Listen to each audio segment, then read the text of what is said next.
Hey guys, welcome to my latest review slash summary of the newest JoJo Bizarre Adventure StarDust Crusaders anime by David Productions.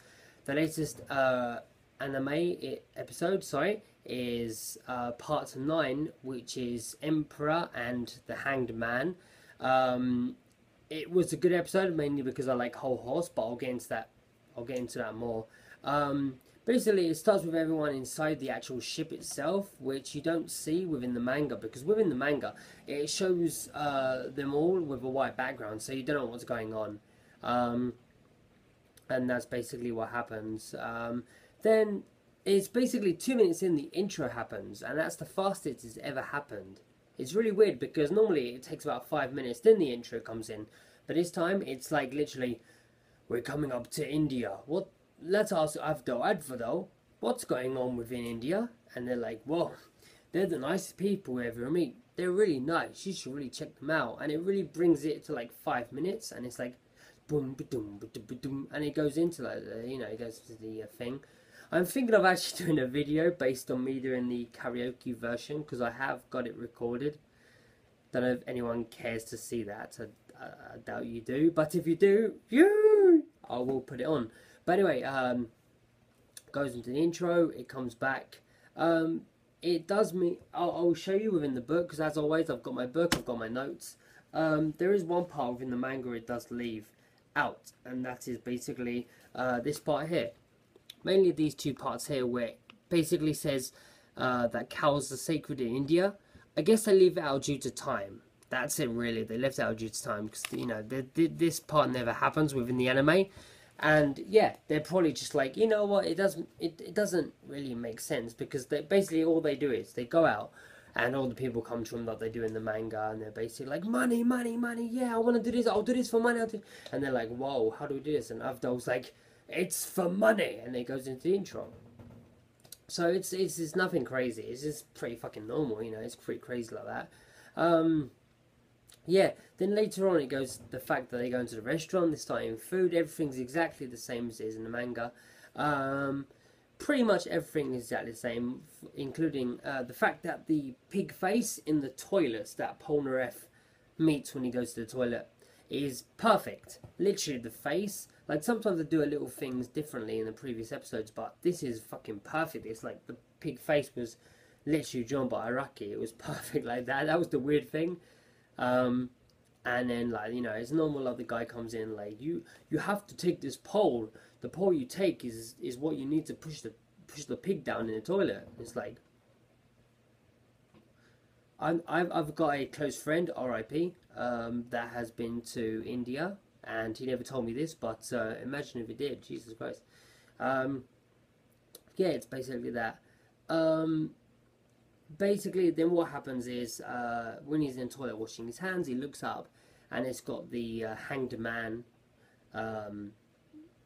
come up, basically. And Hanged Man, I'm going to move my chair, sorry, I'm not in the view. Hangman comes out, and he's got his like little knife there, and he's like that, and he's like, Polnareff's like, what's going on? Like that, he's really getting into it, he's like that, he's really getting into it and stuff like that, and he's, he runs out and stuff, and then basically it gets to the point where he comes really close, like J-Girl's like that, and he got Polnareff like, he's like that, and it smashes the mirror. And what he does is, when he actually does that scene, he actually goes a different colour, like Polnareff's hair goes all green, he's like a different colour, like stuff. Like I said previously, in a lot of episodes they actually go a different colour. And I love that shit, and basically they do it here, and he goes another colour. And when he does these silver chariots like Stab, he goes another colour, and also J-Girl goes another colour. He goes more purple kind of thing, but it always changes when you see him. Okay, next bit, it basically Avdol comes out, and in the manga he does say, I've got to go, I'm going to do this on my own. But the way he says it in the anime is very coarse. Like, he comes out of the room and he doesn't tell them. He just goes, yeah, I'm going to go bye. And he just goes off. And it's like, alright, bye. And he just goes off. And it's like, it's really confusing. And he goes out and there's a few more lines and stuff. Then it enters Whole Horse.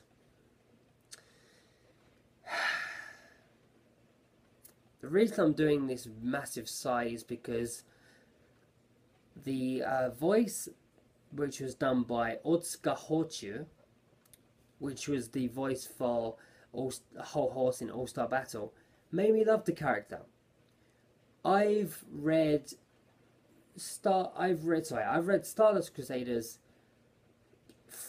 including what I'm reading now, 3 times beforehand, and I'm reading it for my 4th time. And when All Star Battle came out, it was my first time I actually cared for Whole Horse, and I was like, perfect voice. Oh my god, this is brilliant. Best voice ever. Ah, it's brilliant. And they give it a different voice, and it's not as good. It's still okay. It fits him, but not as good as Mr. Otsuka. It's not as good as that. I'm not going to say they ruined it, because they didn't ruin it. They would ruin it if Whole sounded like, oh, beautiful girl, I want to kiss you on the lips. And then maybe lessons, maybe downstairs. If they were like that, it's like, nope, bye, JoJo, bye. But this time, it's good, but it's not as good. It's like you took something that was 10 out of 10 and you gave it a 7 out of 10, you know? It's still great, it's still awesome, but it's not perfect, it's not amazing. Otsuka Hochu-san, if you're hearing this, which you won't because it's in English, but I would love to speak in Japanese, but this is mostly for English audience. I'll speak to you later. Anyway, basically that happens. And then for the first time, basically when he's riding back on his elephant, he meets J-Girl with the hat on, and J-Girl's words are basically exactly as the manga. And he does the thing where the snake's coming up to J-Girl, and he's like, Shrimpura! Oh my god, if it was Otsuka-san, oh my god, that would be much more epic. But still, anyway, he's like that, he shoots it, and you got J-Girl comes out of the water reflection, stabs the snake in 2, woo! There we go. That's basically what happens in that. Then, of course, later on, you see him meet Polnareff, and Polnareff's like, are you J-Girl? And he's like, so you're Polnareff, you're the one with the chariots. And, you know, he gets into the fight there, and he basically says his famous catchphrase, which is, he says, the gun is mightier than the sword. Because, of course, you know, he had to say that against Polnareff. And he does say another one, which is basically, you lose, sorry, which is Teme no Makida, which is in All-Star Battle, and it's done perfectly. Oh my god. Anyway, yeah, that's part of it. I'm going to flip my things over. My news. Then there's a part where Avdol comes in. He's like, Polnareff, don't! And he jumps in front of Polnareff. And the only scene that comes out is actually Kakuin. He's supposed to come out and go. He comes out and he's like, where are you? Like that, and he sees it. But they actually do a thing where Joseph pops out and he's like, where's Avdol gone? What's going on? Joto's like, That's literally all he does, seriously. And then Kakuin comes in like exactly in the manga, and then stuff happens, which I won't spoil. I only do like a summary / review. Stuff happens, and but basically Kakuin has a longer view. It's really weird. Kakuin basically picks up Avdol. Okay, maybe it'll get in spoilers, and he's like, no, it can't be, no, and that's what it's supposed to end in the manga. And basically he's like, I can't believe this happened. What's going on? Oh my god. I can't believe it's happening.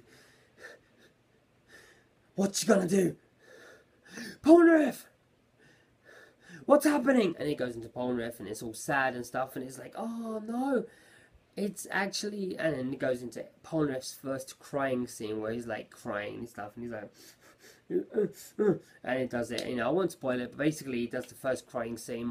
The second crying scene is my favourite, but the first crying scene is pretty sad, and it basically ends, and it's like, oh, here goes on, and basically the next episode comes up with the next episode, of course, and it's of course the next episode, episode 11, which is Emperor and Hangman Part 2, because there is a lot, because within the manga there's at least 4 parts, I do believe.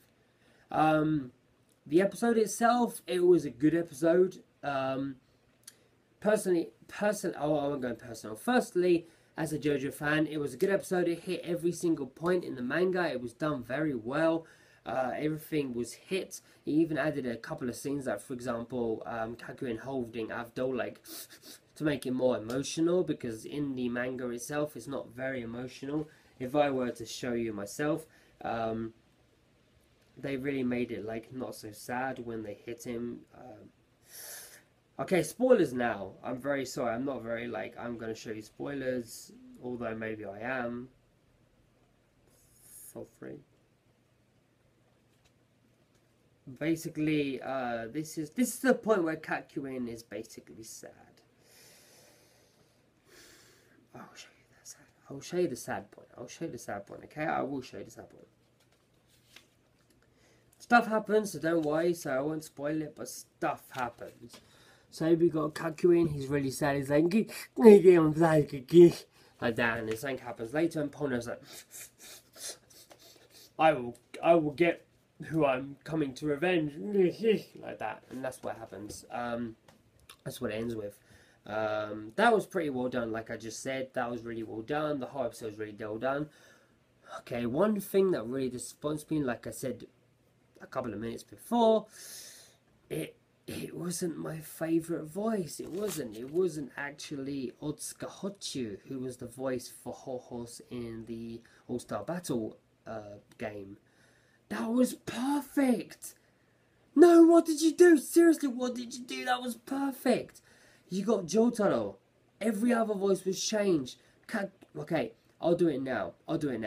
Kakuin's voice was great. You made it to be good, but not great. You lowered it.